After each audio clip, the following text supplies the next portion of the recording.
Hola, bienvenidos al debate de France 24. Soy Santiago López González.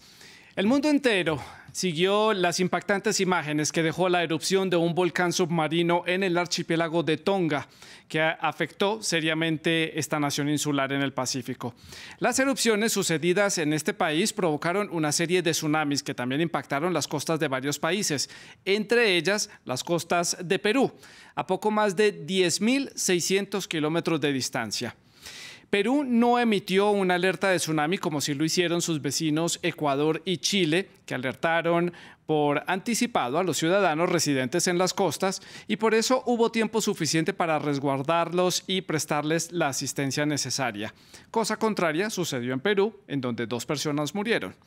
Los efectos del tsunami se verían poco tiempo después al presentarse un derrame de petróleo causado presuntamente por el fuerte oleaje que afectó a un barco de la petrolera española Repsol mientras descargaba crudo frente a las costas peruanas.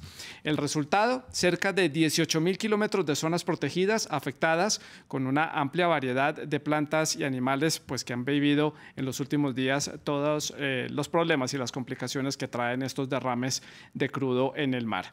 El gobierno declaró la emergencia ambiental por espacio de 90 días y, como era de esperarse, ni el gobierno ni la petrolera asumen responsabilidades y tratan de buscar culpables, mientras que los pescadores y, por supuesto, el medio ambiente son los más afectados. Recientemente, la Fiscalía de Perú dio inicio a una investigación para establecer los culpables y también varios expertos de Naciones Unidas llegaron a la ciudad de Lima para evaluar cuál es la situación. Entonces, ¿cuáles serán los efectos a mediano plazo tras este derrame?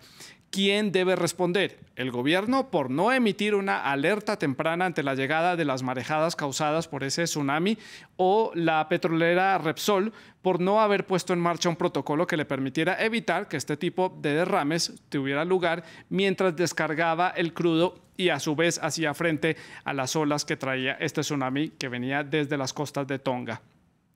En esa dicotomía es donde quedan entonces los pescadores y los residentes locales. ¿Qué se puede hacer para mitigar entonces el impacto ambiental que ya va a dejar este daño ecológico? La controversia tras el derrame de crudo en Perú es nuestro tema de debate en France 24 y para analizar este tema hemos invitado a Fabiola Muñoz. Ella es coordinadora de la Coalición por una Producción Sostenible y extremista y experta en medio ambiente. Ella se encuentra en la ciudad de Lima, en Perú. También allí en la capital peruana está Alicia Curoiwa. Ella es directora de Hábitats y Especies Amenazadas. Ustedes también, nuestros televidentes, pueden participar en este debate con sus comentarios y sus preguntas. Los pueden hacer todos estos a través de las redes sociales. Ustedes ya lo saben, nos encuentran en Facebook, en Instagram y en Twitter. Estamos como @France24_ES y mi cuenta personal @Santilogo. Les recuerdo, la etiqueta es numeral el debate F24. Esperamos todos sus comentarios y sus preguntas. Comienzo entonces el programa preguntándole a Fabiola en la ciudad de Lima sobre el verdadero impacto para comprender la dimensión de este daño ambiental, el verdadero impacto que tiene este derrame de crudo en las costas peruanas. Bueno, realmente el impacto es un impacto enorme, ¿no? O sea, no solamente tenemos 21 playas afectadas de lo que se ha identificado hasta ahora, tenemos también una gran cantidad de especies de fauna silvestre, tanto aves, mamíferos, como peces, moluscos afectados por esta situación. Tenemos además una serie de problemas de contaminación en diferentes espacios, ¿no? La arena, toda la zona de playa, y además de eso tenemos algunas familias, cientos de familias probablemente afectadas, entre aquellos que son pescadores, entre aquellos restaurantes y toda su cadena de abastecimiento que son los que vendían en este tiempo de verano, ¿no? Entonces, sí, realmente el impacto no es solamente ambiental, es social, es económico, es realmente una catástrofe desde el punto de vista ambiental, con impactos mucho más allá de lo ambiental. Alicia, quiero conocer su perspectiva en torno a esto que estamos hablando como punto de partida para el debate y es el impacto que tiene esto. Ya lo dice Fabiola, no es solamente ambiental, también es social, es económico. Desde su perspectiva, ¿cuál es entonces la verdadera magnitud de este daño ambiental, de este desastre presentado en las costas peruanas? Sí, bueno, en realidad el daño ambiental al final no lo vamos a saber nunca, ¿no? Principalmente porque no se están haciendo los estudios ni se están haciendo los muestreos necesarios para saber hasta dónde están llegando. La información que se tiene de hasta dónde está llegando es por gente capaz de hacer análisis espaciales, ¿no? con imágenes satelitales, pero todavía no hay un dato oficial. Sabemos ya, por ejemplo, que al menos 3 áreas protegidas están siendo afectadas. Y una de ellas grandemente, la zona reservada Ancón, el CERNAM, el Servicio de Áreas Naturales Protegidas del Perú, estima que el 80% de esta área protegida está siendo afectada. De ahí tenemos varias especies que están en peligro. Algunas van a estar extintas localmente, como sí, por ejemplo el gato marino y la chuita. Además de más de 1000 pescadores, ¿no? Que no solamente representan a 1000 personas, son 1000 familias que se quedan sin el sustento diario, no solamente por ahora mientras está ocurriendo o se está conteniendo este derrame, sino por lo menos son varios meses o quizás años hasta que se logre limpiar o remediar el impacto, que nunca es al 100%. Sí. Alicia, continúo con usted y quiero que en conjunto con Fabiola nos describan a la audiencia de France 24 que está fuera de las fronteras de Perú y que no conocemos cómo es esta zona de playa al norte de Lima donde está ocurriendo este desastre. ¿Cómo es ese ecosistema? ¿Qué tipo de animales hay allí?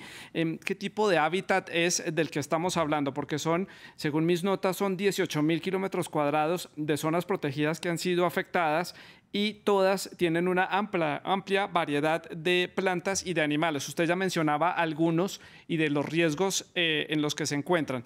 Termínenos de dar esa foto del ecosistema que está siendo afectado. Sí, no, bueno, no sé de dónde salieron los 18.000 kilómetros cuadrados, como les decía, las cifras oficiales que son dadas por la OEFA todavía son muy bajas, calculan más o menos 700 kilómetros cuadrados de mar afectado y unos 150 kilómetros cuadrados de tierra o zona costera afectada, ¿no?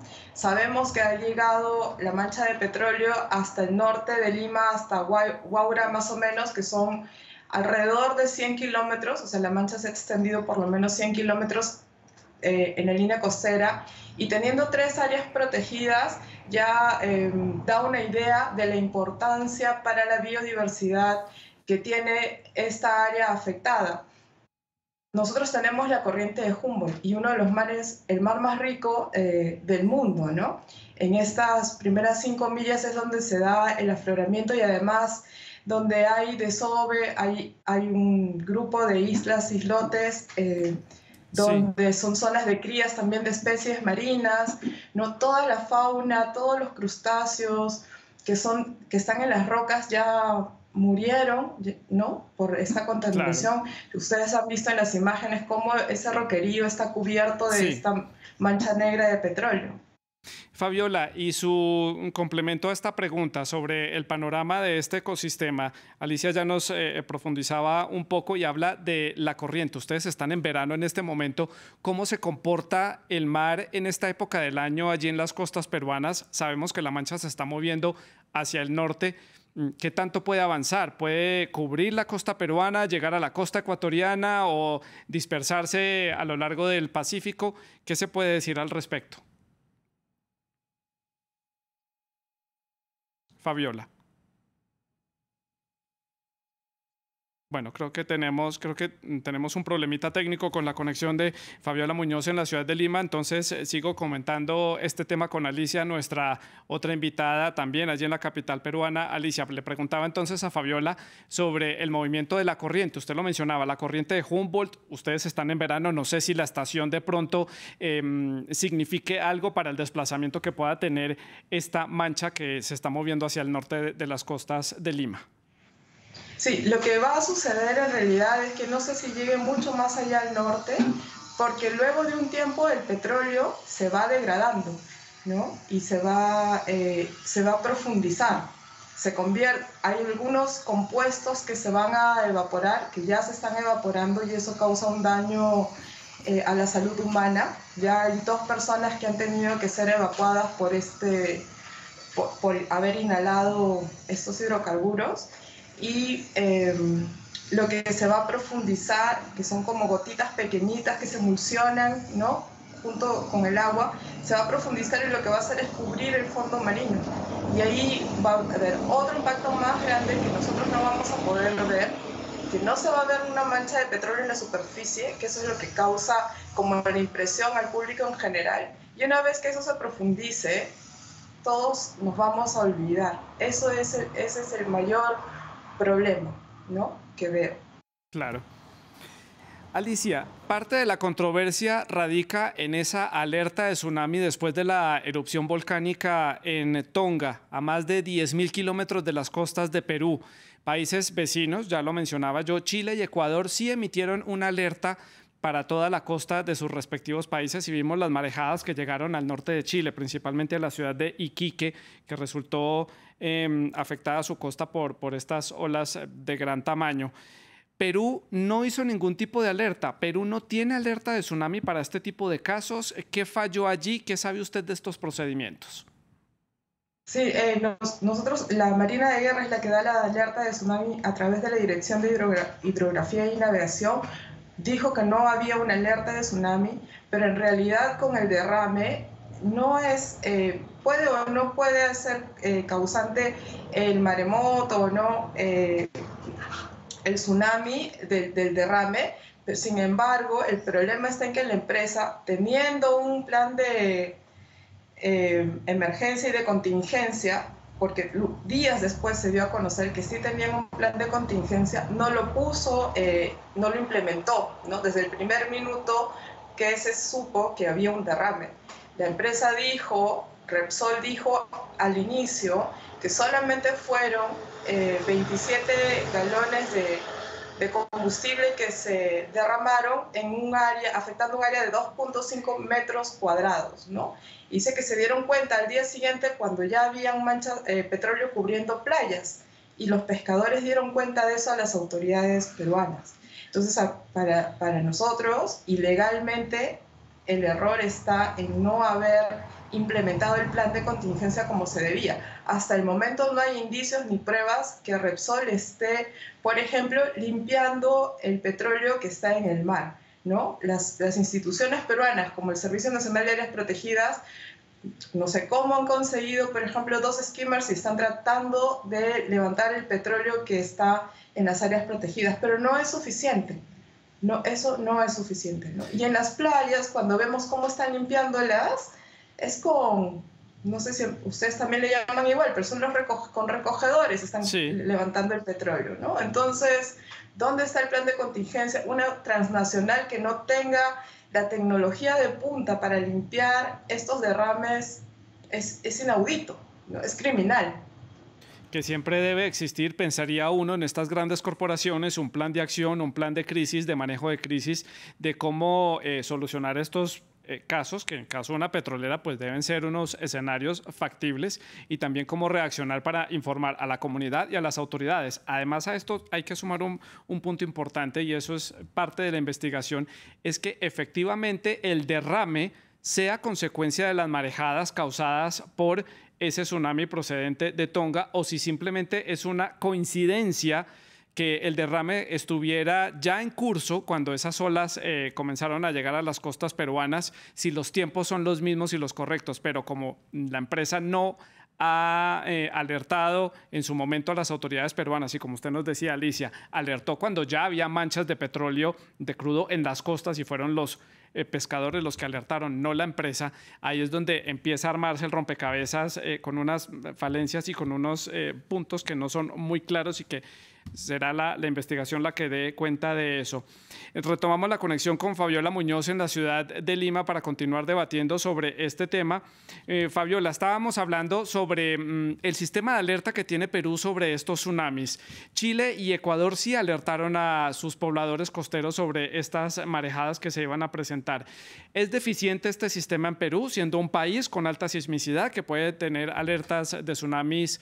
¿Es algo a lo que ustedes están expuestos? ¿Qué falló en este sistema de alerta?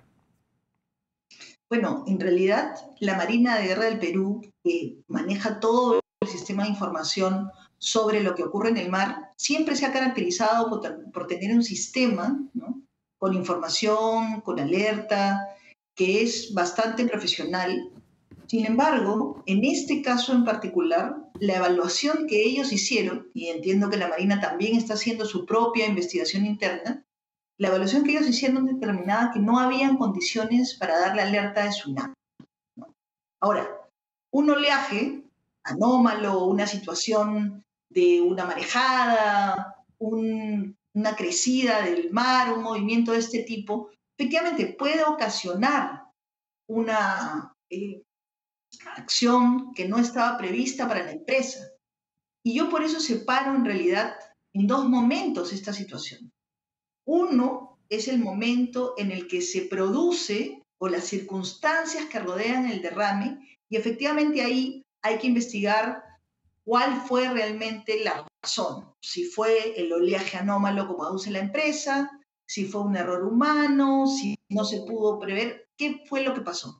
Pero luego de que se produce el derrame, ya la discusión es otra, porque en nuestro sistema, ¿no es cierto?, independientemente que la Marina haya o no haya dado esa información, en nuestro sistema el que contamina paga. Y entonces, una vez producido el derrame, Repsol era responsable de haber hecho todo lo que está a su alcance para contener el derrame, para limpiarlo y para remediar. Desgraciadamente, su actuación fue tardía, no dimensionaron el impacto, y aunque se tiene que investigar si realmente la información de la Marina era inexacta o no, esto es algo que se ha dejado crecer demasiado. Y en ese sentido, creo que sí es muy importante reconocer que, por supuesto, pueden haber oportunidades de mejora en los sistemas de alerta de tsunamis. Eso es algo en lo que el Perú ha venido trabajando hace tiempo ya, pero eso tiene que separarse de lo que estamos viviendo con respecto a una vez que se produjo el derrame. Ese tipo de respuesta que se espera por parte de las empresas, que ha sido el punto de crítica, ya lo dicen ustedes, por parte de la sociedad peruana, del mismo gobierno y también de la comunidad internacional, la respuesta que ha dado la petrolera española, ¿cuál es la respuesta entonces que debe haber dado? ¿Haber desplegado barcos, equipos, gente, personal? ¿Cómo es la respuesta habitual en este tipo de daños ambientales y en este tipo de derrames de petróleo en el mar? En los temas ambientales, el tiempo cuenta muchísimo, ¿no? No es lo mismo el impacto que se va a generar durante las primeras horas, donde se puede contener en el mar. Por supuesto, hay un impacto, pero el impacto no es tan grande como si esto llega hacia la costa, afecta a la fauna, entra a las roquerías, o sea, llegó al área protegida, por supuesto, porque estaba muy cerca en el mar. Esto es un área como islotes y puntas guaneras, pero también llegó a la otra área, ¿no?, que está más, digamos, al norte. Entonces, la respuesta tiene que ser con gran sentido de urgencia y transparentando la información. Las empresas muchas veces tienen temor de reportar porque dicen, si reporto, me van a echar la culpa, me van a hacer responsable y esto todavía hay que investigarlo. Pero lo cierto es que en los temas ambientales el costo de no actuar oportunamente lo estamos mirando. Esto es una desgracia ambiental. Aquí la empresa dice, yo cumplí con la ley, le reporté a la Capitanía de Puertos, ¿no es cierto?, le reporté a la institución oficial, que es en este caso SINERMIN o EFA, pero eso es lo que la ley le pide, es lo mínimo que tiene que hacer. Pero ante una situación de este tipo, el reporte debió haber sido mayor. Informar a la ciudadanía, informar a las autoridades, buscar si había habido un derrame, pues ampliar el área de búsqueda. Ellos dicen, buscamos en el área contigua, no nos percatamos de que había un derrame, pero la empresa sabe cuánto tenía de petróleo y sabe cuánto llegó a descargar, y hay una Claro. diferencia de 6.000 barriles. Entonces, eso tenía que alertar que algo estaba faltando, y hacer esto transparente, público, lo más rápido posible, para poder controlar esto antes de que llegue a la costa, antes de que llegue a la orilla. Alicia, ya le voy a dar la palabra, voy a continuar con Fabiola para hacer un poco aquí de balance en la participación. Fabiola, usted habla de transparencia y estamos en América Latina, en donde uno de los graves problemas es la corrupción. Perú no es ajeno a ese escenario y tipo de situaciones como estas tienden a politizarse y a ser presas de la corrupción. ¿Temen ustedes que este caso, esta investigación y este desastre ambiental caiga en las manos de personas que no son adecuadas para su manejo y se politice, entre a ser parte de estos círculos de corrupción y simplemente se laven las manos y nadie responda y no pase nada y el daño ambiental quede hecho? Hay tres cosas que creo que es importantísimo tener en cuenta en función de esta pregunta. La primera es que una de las mejores formas de luchar contra la corrupción es la transparencia. Por eso mi recomendación a la empresa, al Estado, a todos los actores que están involucrados, es ser lo más transparente posible, mantener a la opinión pública informada, transparentar lo que se está haciendo día a día, cuánto está costando, cuánto se está invirtiendo, de todas las partes. Lo segundo es que no puede haber un aprovechamiento político de una situación como esta. En este momento lo que necesitamos es convocar a los actores. Bueno, hemos perdido ahí nuevamente la conexión con Fabiola. Paso a hacerle la pregunta entonces a Alicia. Ya hemos analizado un poco el papel que ha tenido Repsol, esta petrolera española, pero ¿qué hay que decir del gobierno peruano? ¿Cómo ha sido la respuesta para hacer frente a esta situación, a esta crisis? ¿Cuál es su opinión al respecto, Alicia? Sí, en general creo que la respuesta del Estado peruano ha sido muy pobre, ¿no? En realidad el Estado peruano debe exigir a la empresa que actúe. Hasta el momento no vemos esa acción de contener el petróleo y sigue contaminando otras playas, los animales siguen contaminándose y más pescadores van a sufrir estos impactos. El Estado peruano tiene que exigir a la empresa que implemente su plan de contingencia. Ahora ha dado unos tiempos, ¿no? El Ministerio del Ambiente junto con la OEFA ha dado unos tiempos, se supone que hoy día deben de estar terminando de limpiar las playas contaminadas. Ni siquiera tienen mapeadas, creo, todas las playas que están contaminadas, entonces, ¿cómo van a limpiarlas? ¿No? Eso por un lado. Por otro lado, en el caso de la investigación ya de la Fiscalía, nosotros tenemos mucha confianza en la labor que hace la FEMA, la Fiscalía especializada en materia ambiental, pero lo que se necesita, lo que la Fiscalía necesita mucho es el apoyo de personas y de profesionales que conozcan y que puedan, por ejemplo, hacer una valoración del impacto que tiene este derrame en todo nivel, no solamente en el ambiental, ¿no? Sino, como decía Fabiola, en los pescadores, social y económicamente. Alicia, Además, no solo... sí, adelante. No solamente es los pescadores, ¿no? Sino toda una maquinaria que está atrás con turismo y toda la cadena de valor de ese pescado que se está dejando de pescar, los restaurantes, la gente que iba a la playa, ¿no? A tener un descanso. Hay un montón de actividades que han sido afectadas. Claro. Usted habla, Alicia, que tiene confianza en la Fiscalía que va a investigar este tema. Ya lo está investigando, de hecho, ya ha comenzado las pesquisas pertinentes. Le repito la pregunta que le estaba haciendo a Fabiola. ¿Teme usted que esto se politice, que esto caiga en manos que no son y que entre la corrupción, que es algo muy habitual en América Latina? Sí, por supuesto, ¿no? Y vemos que en nuestro país hay muchos procesos que están judicializados y que toman años en terminarse, en concluirse, y al final las sentencias pueden ser no de acuerdo al impacto o al daño causado, sino a quién sabe qué, ¿no? Son muy pocas o se perdonan multas que deben de pagar, o las multas son muy bajas, tanto que a veces es más barato para una empresa pagar la multa que solucionar el problema, ¿no? Claro. Fabiola, en ese sentido, entonces, ¿qué sanciones puede haber en contra de la compañía petrolera? ¿Retirarle la licencia de explotación en Perú? ¿Simplemente una millonaria multa que pagará fácilmente y podrá retomar su actividad? ¿Cómo debe ser este procedimiento desde su opinión? Bueno, hay un marco jurídico, ¿no?, que es el que regula lo que se puede y no se puede hacer. Lo primero es que estamos en un Estado de Derecho y ese tiene que ser un mensaje muy importante para todos, los buenos inversionistas sobre todo, ¿no?, que hay que respetar el orden jurídico.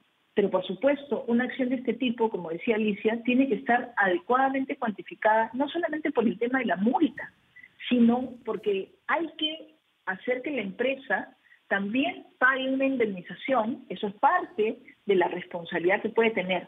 Y en esa indemnización, cuando se evalúe, ¿no es cierto?, la situación, habrá que considerar un montón de acápites de diferentes tipos. No solamente el daño a la fauna silvestre, no solamente la pérdida, digamos, que tenemos económicamente de los restaurantes, que como decía Alicia, no es solamente el pescador que no puede pescar, es toda una cadena que está detrás. Entonces, hay que cuantificar esto. Las especies que hemos perdido, hay una familia de nutrias en esta zona, y como ella decía, vamos a tener una extinción local, ¿no?, de una especie que era muy particular. Tan importante es la biodiversidad de esta área que tenemos zonas declaradas áreas naturales protegidas. Entonces, como decía, la primera forma de luchar contra la corrupción es la transparencia. La segunda es la información. La ciudadanía tiene que tener información. Y lo tercero, y este es un llamado, y concuerdo con lo que dice Alicia, necesitamos un liderazgo del Estado peruano que convoque a los actores, que organice la respuesta. La empresa, por más que haga en este momento solita, tampoco va a poder. O sea, por supuesto que tiene que poner los recursos y hacerse responsable, pero hay que actuar en conjunto. La Marina, áreas naturales protegidas, el Servicio Nacional Forestal y de Fauna Silvestre, los ministerios, el Ministerio del Ambiente, todos los actores en su conjunto. Y eso requiere un liderazgo convocante y comprometido del Estado peruano. Fabiola, hace pocos días llegó a la ciudad de Lima una delegación de Naciones Unidas para investigar y evaluar estos hechos. Exactamente, ¿qué hacen este tipo de comisiones que llegan de estos organismos internacionales? ¿Qué tanto puede ayudar en este caso? ¿Pensaría yo en la investigación o cuál puede ser su aporte? Bueno, yo creo que hay tres cosas que pueden hacer por nosotros. Lo primero, efectivamente, es conducir una investigación muy objetiva, muy transparente, muy clara, para dejar bien puestas los puntos sobre las IES, como decimos nosotros, ¿no? O sea, que no haya una manipulación de la información.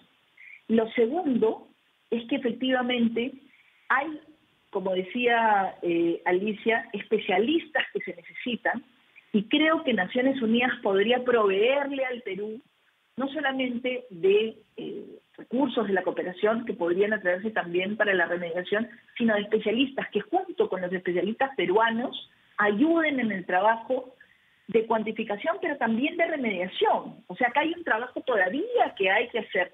Y lo tercero es mantener este tema prendido, ¿no? O sea, necesitamos que esto se siga y que no exista impunidad para nadie, porque aquí también tenemos una oportunidad de aprender como sociedad.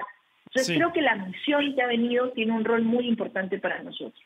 Fabiola, usted se adelantó un poco a la pregunta que les iba a hacer a las dos para el cierre del programa. Comienzo entonces por Alicia para alternar un poco. Y es de cara al futuro, y sé que es muy temprano para decirlo porque las investigaciones están en marcha y solo el tiempo nos mostrará qué fue lo que sucedió exactamente en esta crisis medioambiental. Pero ¿qué lecciones puede dejar esto para los peruanos, para las empresas y para los ciudadanos, que muchas veces no son muy conscientes del entorno, del hábitat y el ecosistema en donde están disfrutando de sus playas o disfrutando de su comida a la orilla del mar y no son conscientes de la importancia que tiene el entorno en cuanto a la vida salvaje que hay allí?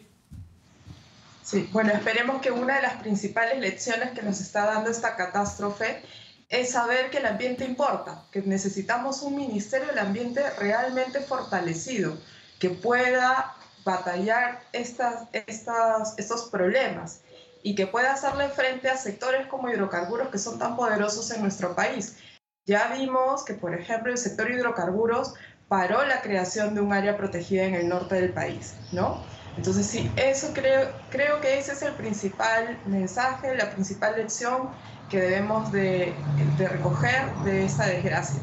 Que sí, el ambiente importa no solamente por los animalitos, importa por todos nosotros, ¿no? De alguna u otra manera, nuestras vidas dependen de un ambiente que sea saludable y que no podemos maltratarlo de esta manera, ¿no? Claro.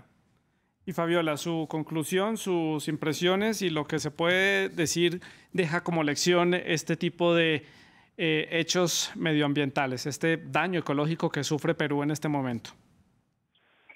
Concuerdo con lo expresado por Alicia en el sentido de que el ambiente importa, que también tenemos que tener un sistema fortalecido, una institucionalidad ambiental fortalecida, que sea capaz no solamente de hacer frente a los otros sectores de igual a igual, sino de convocar, de articular.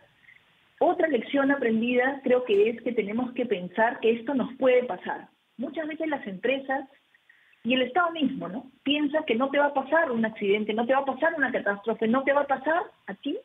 Por lo tanto, relajas los procedimientos de entrenamiento, de capacitación, no tienes todos los equipos que deberías tener para atender el incendio, el sismo, el derrame de petróleo. Entonces creo que hay que tener un enfoque mucho más activo sobre el tema de prevención. Y lo último es, hemos visto la respuesta de la ciudadanía, la sensibilidad que tienen los temas ambientales. Creo que este es el momento en el cual el Perú tiene que poder decir que sí nos importa desde el Estado el tema ambiental, y sería una buena forma reconocer el área natural protegida del norte del Perú, Mar Tropical de Grau, que es un área extraordinaria y donde deberíamos tener también un valor de reconocer la biodiversidad de nuestro mar. Y aquí necesitamos además ser capaces, todos los ciudadanos y ciudadanas, de entender lo frágil y vulnerable que es no solo el mar, sino nosotros mismos, la biodiversidad. Entonces, el cambio climático requiere de un esfuerzo colectivo y colaborativo. Perú tiene una agenda climática importante. Sí. Esto nos debería dar la oportunidad de reflexionar sobre ese aspecto. Pues son múltiples las lecciones que le dejan no solamente a Perú, sino también a la región de América Latina y, por qué no decirlo, al mundo entero, con este desastre ecológico que está viviendo este país suramericano en sus costas, con este derrame de petróleo a causa de, posiblemente por estas marejadas provocadas por el tsunami que dejó la explosión o la erupción, mejor, de un volcán en Tonga, en Oceanía. A Alicia y a Fabiola les agradezco mucho por conectarse con nosotros, por explicarnos el panorama de lo que está sucediendo allí y analizar para la audiencia de France 24 este tema que sin duda alguna vamos a seguir tratando por las próximas semanas porque la investigación apenas está comenzando. A ustedes muchas gracias por la sintonía y los invito para que sigan dejando todos sus comentarios en las redes sociales del canal y sigan disfrutando la programación de France 24.